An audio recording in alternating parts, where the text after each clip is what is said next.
The average price of silver over the last decade has been around $16 an ounce. But why? This metal is incredibly useful, incredibly scarce, and incredibly undervalued. But why? Price suppression, corruption, spoofing, manipulation, profit taking, these all make sense. But what if there was another reason that we all seem to be overlooking? You ask the average mainstream investor what they think about silver, and 9 times out of 10, they will downplay it, talking about its price, mentioning how extremely low it's been over the past decades, never mentioning $50 silver in 1980 or $50 silver in 2011, the gold to silver ratio, the fact it's a byproduct found by accident, the fact it's the most highly conductive metal, the extreme shortage and rapidly rising demand, its intrinsic value, or that it's been and always will be real money. I could keep going on and on with the things they don't mention, but what's interesting is what they do mention, which is silver's price just being low. I could agree, and that sets my case even further because it's undervalued. It's baffling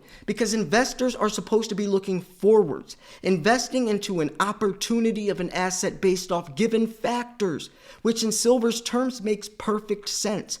But the average mainstream investor is judging silver from its past without looking at any of the actual factors that you're supposed to do when investing in the first place. So go ahead, tell us we're throwing our money away if we invest in silver. But ironically, the only way to not throw your money away is to invest in silver, because silver is the money itself.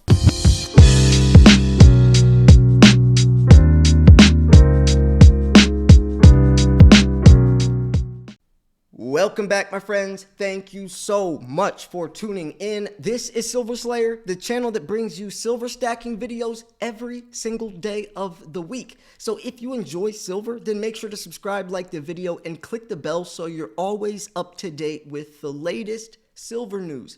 Folks, this article is insane. You have to stick through this because this guy breaks silver's price suppression down in a way I've never seen before. Just to give you a little bit of insight of how interesting this article is, let me read you a section. He's talking about, by the way, what's holding back the spectacular surge in gold and silver prices. Check this out. I do not care about the noise of interest rates. I do not care about the noise of inflation. I do not care about the noise of the news.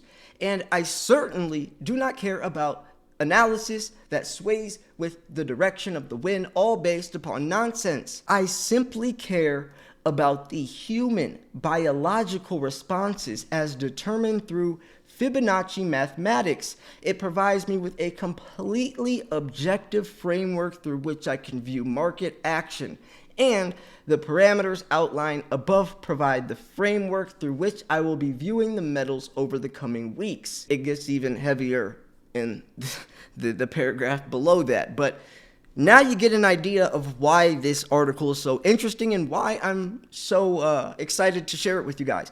It was written today, actually, fresh off the press. I guess I'm posting this video tomorrow, so this was written tomorrow for you guys. Hey, hello everyone from the future. But at the time of recording this, it just came out. I'm always going to give you guys the newest, latest, freshest, most up-to-date recent information. I will never miss a beat. I'm like a hawk just scouring the internet, and every time something silver related drops, you best guarantee I'm going to be checking it out and seeing if it's worthy of sharing with you guys. And I've been doing that for like 6 years now, so every single day. Anyways though, let's check this out. I'm very, very interested in what this guy has to say. So, what's holding back the spectacular surge in gold and silver prices? By the way, what do you guys think is? Do you guys think it's COMEX corruption? Do you guys think it's, just simply spoofing, JP Morgan spoofing, placing false buy orders on these exchanges, canceling the order before it goes through? What is it? What do you think? So, if you have been reading any of my articles over the last 12 years, wow, okay, you know that I have a major issue with the common view of how markets work, as represented through the public articles that we all read. Instead of providing us with true assessments of the market, they seem to glean over perspectives or over their perspectives by the direction the wind is blowing at the time and the reasoning they proffer is never consistent or intellectually honest. I actually agree with this. Do you know how many articles I've covered where if silver's down, everyone is kind of they're downplaying it. They're saying, we told you so almost. Unless it's like a core silver stacking website. If it's a company like that, then of course it's going to be a little different. But the narratives definitely shift with silver. When silver's going up, everyone's talking about it and how you should buy it. Buy high. Hope it goes higher. Not buy low, sell high. Don't take advantage when the price is low since it's so undervalued. You should steer away from it, right? That's what's happening. The average person buys high and sells low. It's supposed to be buy low, sell high. They do it opposite. But even more so to his point, though, it's never consistent. And I'm not just talking about forecasts or price predictions, which I also really want to break down because he goes into this in a very interesting way. Since you guys know that S word, speculation, I hate so much in the world of precious metals, since it should be based off fundamentals, supply and demand, right? The S word is what social media did to silver. To some extent, plus manipulation, which is also through social media, right? Because if you want to talk about spoofing is when people influence or manipulate other people on social media, on these exchanges. They post a whole bunch of buy orders, so it looks like on that exchange, all this silver is being bought up, or the volume's crazy, or sold. So then the other people on that exchange react off of this false order because they don't know the order is actually going to get canceled. So social media is playing away, at least in terms of spoofing, but it's a lot deeper than that. Regardless, to my point is the fundamentals should outweigh the speculation, but it doesn't. And people, how they view silver is determined off of the price. Whether silver's high or low, I'm still going to buy it. When silver was $11 in March of 2020, a lot of people were scared. They were thinking about selling. They were definitely not buying when I was yelling, screaming, buy silver. It's $11. If you think $11 is too pricey for an ounce of silver, I don't know what to tell you. If you think $25 is too pricey, I don't know what to tell you. But guess what happened? $11 in March 2020. What happened? Silver hit almost $30. $30. Do you know silver was the number one performing asset in 2020? It outperformed Tesla stocks. It outperformed Amazon. Silver was the number one performing asset. Gold was, I think, was like number 5, but silver did incredible. And there was huge gains, opportunity, hundreds of percent, in the green. But anyways, I get what he's saying. I could dive even deeper into that when he's if we want to go into like the news and all that. But let's hear what he has to say. I'll try not to pause and break off of his points. Allow me to once again explain. Okay. Back in the 2011-2013 time frame, which, by the way, 2011 was when silver was $50. Remember that. It's very important to note. Most were exceptionally bullish on the metals complex. In fact, most were expecting an imminent gold rally through the $2,000 region. And what was the fundamental reason for their expectations? Each and every person was convinced that quantitative easing, or QE, and lowering the interest rates was going to cause the metals to rally. Well, that did not exactly work out so well, did it? At the time, I clearly did not believe the hype. In fact, back in 2011, I penned my first public article on gold, wherein I summarized my expectations at the end of the article, which is interesting. Think about this. He made an article when silver was the highest price it's ever been till this day, except 1980 was like a couple pennies higher, whatever. Shout out to the Hunt brothers. But imagine that, when all the hype is there. Silver's $50. Everyone's talking about it. It's never been this high. Well, canceling on 1980. This is the time it could hit triple digits. And this guy comes out and says that he doesn't believe the hype, that it's not going to do anything. That's a strong nerve, right? That's really going against the grain, because there is a lot pointing towards it would be going higher given like he says, or like everyone else is saying that he's trying not to say, interest rates, right? So anyways, this is what he said in 2011 when silver was $50, right? Gold wasn't doing as good, but the hype is there. He says, and I quote, "Again, since we are mostly probably in the final stages of this parabolic fifth wave blow off top, I would seriously consider anything approaching the $1,915 level to be a potential target for a top at this time." He said that August 22nd, 2011, which, perfect, right? Perfect. And interestingly enough,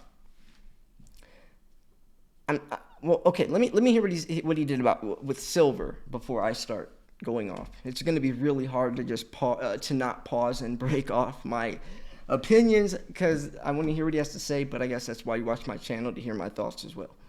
So, moreover, even before topped, I responded to a question regarding how far I expect gold to correct, and my answer was the $750 to $1,000 region.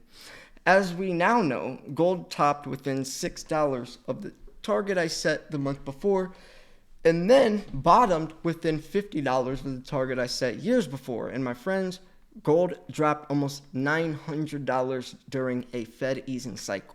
Not only was it an interest rate easing cycle, but the Fed was even actively engaged in something called quantitative easing. Yes, you can read that again, as it is the truth. Gold dropped significantly during a major Fed easing cycle. But did the market learn anything during that time frame? Nope. See, okay, so gold is different than silver. Remember that. He's talking about gold right now. Gold is directly correlated, or not correlated. I guess you could say that. Gold's potential is strictly based off of quantitative easing. And, that financial side of things, because gold is a monetary metal. Silver is too, but it's also an industrial metal more so. Gold isn't really an industrial metal. Gold depends on the doom of America. Seriously. Silver, even if the economy is doing great, it could take off because silver is used for making the economy go great. But that's why this is important to note that he's talking about gold right here. And that even with quantitative easing, where gold should be rising, it's not, which we've been seeing actually recently, where the dollar index is dropping and silver drops, or vice versa, where they're supposed to be negatively correlated. But anyways, I'll shut up again. I keep on talking. Sorry. So fast forward to early 2023. Everyone was again certain that the metals were going to rally. Yet again, or this time, the certainty, this certainly was based upon inflation. Yes, everyone was quite certain that inflation and rising interest rates were going to ignite a rally in metals markets. Yet as we stand here today approaching the end of 2023, it is quite clear that everyone got it wrong again. Inflation clearly did not ignite the rally expected by the masses. I could pause right here and say it was a lot deeper than just inflation.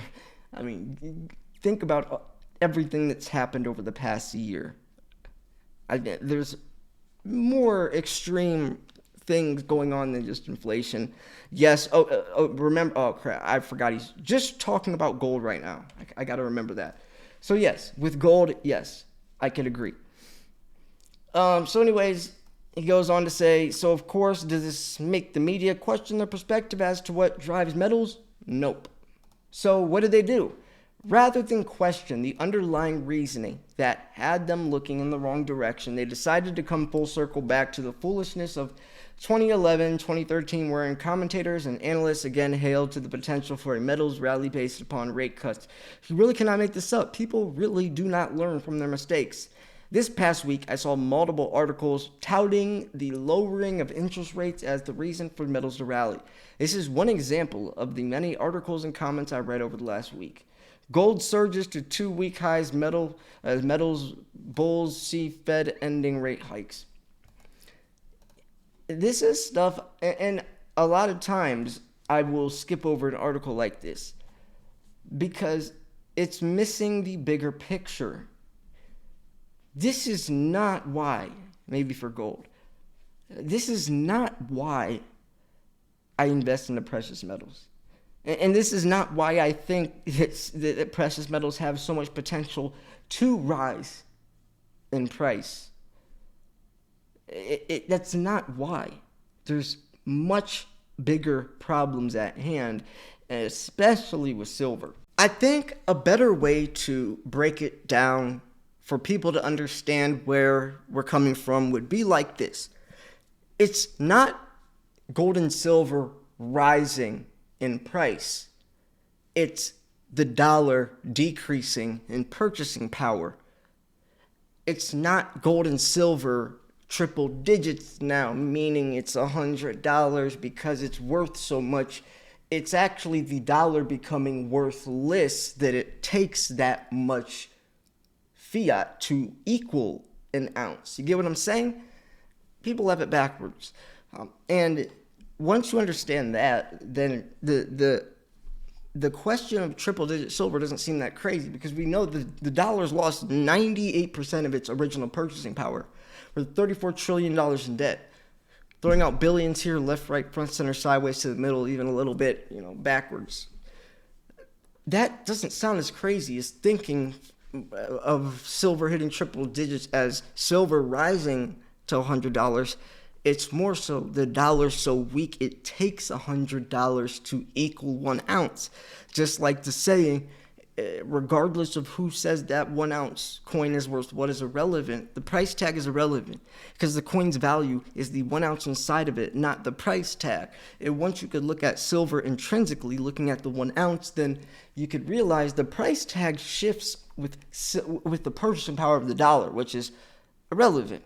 Spot price is irrelevant. It only matters because that's where we purchase silver at. But in the grand scheme of things, you can't price an ounce of silver with fiat. No amount of fake money will equal something of real money. It just won't. It can't. And if you try to compare it like that, you're going to fail. You're going to be an extremely bad investor, especially if you add in emotion, panic selling, fear, uncertainty, doubt, not understanding the markets, needing confirmation and validation that the price can go up, or else you're worried.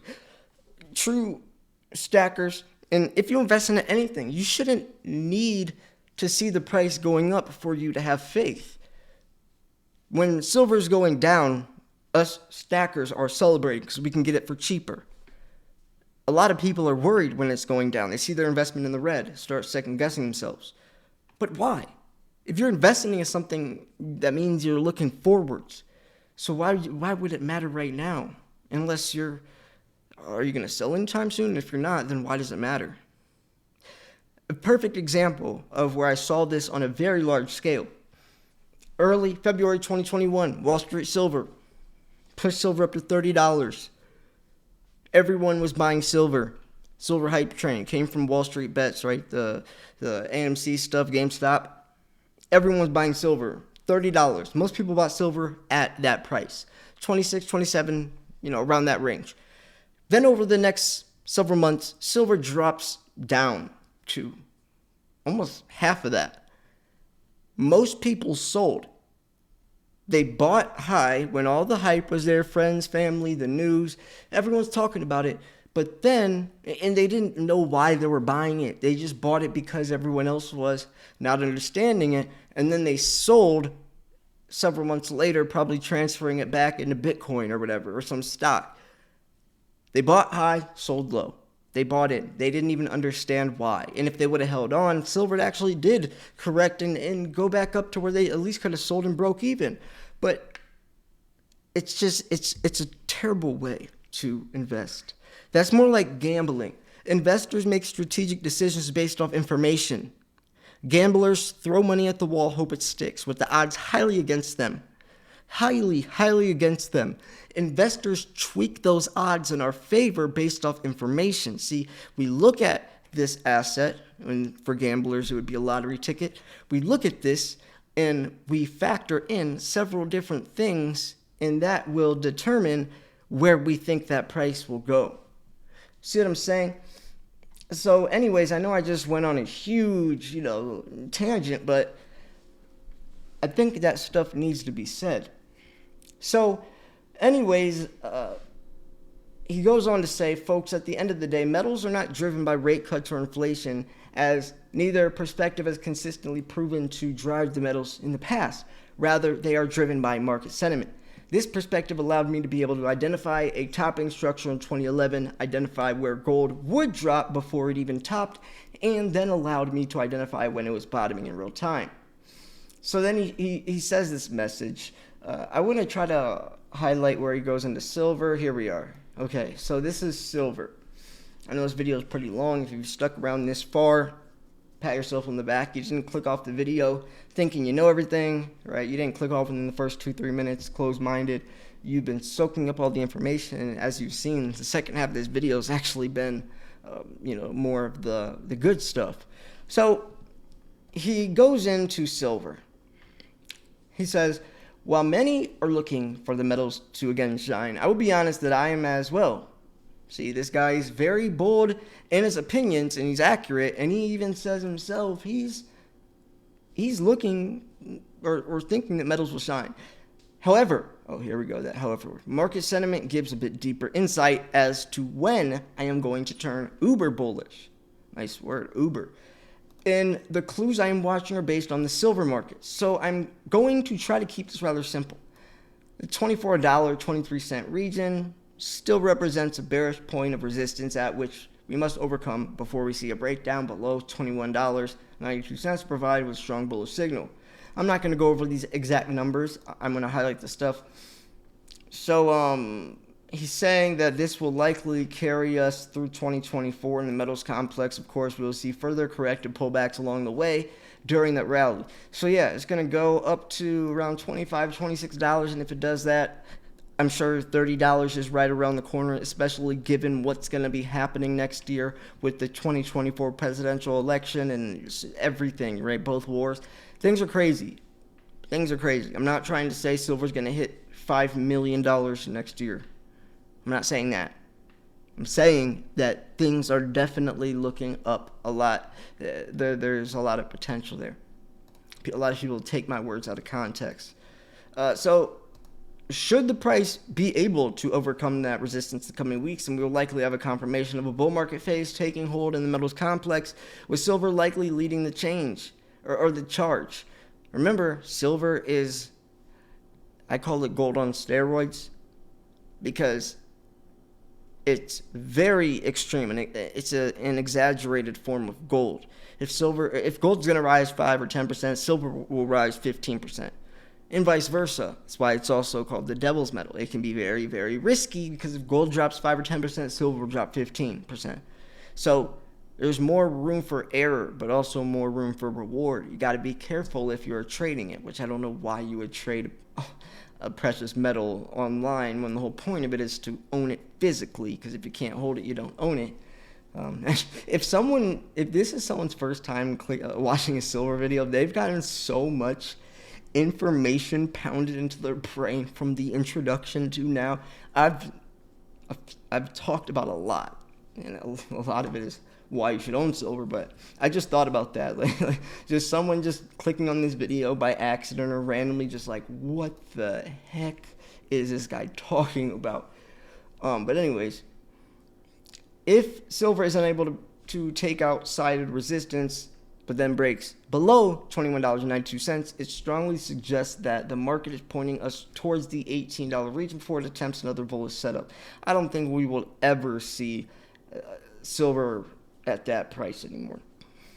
So this is what I covered earlier, and he goes in to say at the end of that, the parameters outlined above provide the framework through which I will be viewing the metals over the coming weeks. So rather than being swayed by bullish feelings or inflation or interest rates or fundamental perspectives on metals, I strongly urge you to focus on a more objective perspective over the coming weeks. This will provide us with the appropriate guidance as we look toward 2024 in the metals market.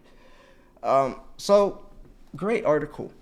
I really liked it, and I like to hear someone's perspective that isn't just coming from Kitco News or, Metals Daily or FX Empire. I mean, shout out to all those people, and but I definitely like this guy's reasoning. I was very interested in the beginning how he was going to turn this, because of that sentence down here, right? Because I found this sentence before I even read the middle part, because I was kind of just, scrolling through and that caught my eye, the I do not care part. But yeah, so what do you think about this? I enjoyed it. Remember, I post daily silver related videos, so make sure you subscribe, click the bell, and also like the video, please. Liking the video really does help stacking channels out. Like every stacking channel or any YouTube channel you watch, or if you like the video, like it. It really does help, especially for smaller channels like myself. I know you might not think I'm a smaller channel, but in the grand scheme of things, I'm a very small channel, especially since silver is such a small community. Helping each other out really does mean a lot. I help out other channels. I used to do shout out Saturdays where I'd find a channel with only a few thousand or a few hundred subscribers, and I would show them on my channel. If I liked their channel, I would do that because I'm trying to help out the community, help each other out. So subscribing and liking and sharing and commenting, engagement itself, audience retention, watching the videos longer, that really does help us out, and I try to do that with other channels I like as well. I used to never like, even if I loved a video, I would never like it, like click the like button, but I realized, why not? They put so much effort into giving a video for you to entertain you. The least I can do is literally take 0.003 seconds to click one button that would help out that channel or that video that they spent so much effort and time in making for you, But anyways, yeah, I love you guys so much. So much. I've been putting a lot of work into my channel. I got a lot of stuff going on behind the scenes. I got my book. I got 2 different websites that I'm making right now. 2 different ones. It's been, I'm in the middle of moving into a beautiful house. Beautiful. My studio, or my office, I guess, is going to be nuts. Like insane. My office is going to be insane. I'm in the middle of all this, though. Moving by yourself as a single father with a 3-year-old is very fun. Very, very fun. I'm not being sarcastic whatsoever. But anyways, I love you guys. Make sure to, if you guys want to purchase silver, hit up Miles Franklin. Send an email to info@milesfranklin.com. Let him know Silver Slayer sent you. We have weekly deals. Some good stuff right now. I forget what this week's deals are, but I sent them in my last video. But you can just send them an email, ask what the deals are, and also ask what the price sheet is. Let them know Slayer sent you. They'll hook you up. So anyways, thanks for tuning in. This is Silver Slayer. I'll see you guys tomorrow. Peace.